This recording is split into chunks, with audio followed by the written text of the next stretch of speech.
Kini ang radyo serbisyo, istasyon DYTR sa Tagbilaran Broadcasting System. Gidumala sa Community Media Network Incorporated ubos sa pagtugot sa National Telecommunications Commission. Ang DYTR usa ka commercial broadcast station sa kusog na 5,000 watts. Ang studios nahimutang sa Cap Building, corner CPG Avenue o Borja Street ug ang transmitter nahimutang sa distrito sa Dao, pulos ning siyudad sa Tagbilaran. Ang istasyon DYTR nagbaton ning mosunod nga mga kawani nga lisensyado sa National Telecommunications Commission. First class radio telephone operators: Rosalina G. Villamor, Hilario O. Idulsa, Nelson M. Tayag ug Midardo T. Valley Jr. Mayang magiging pelas ng silanganan, alam ng puso, sa dibdib mo'y bumay, lupang hinirang, duyan ka ng magiting, sa manlulupi, di ka masisingin,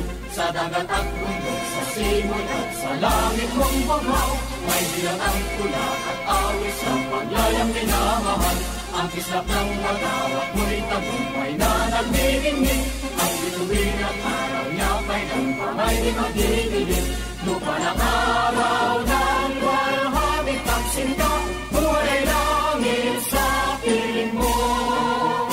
Aming ligaya na pag may mga apit, ang mamatay ng dahil sa'yo.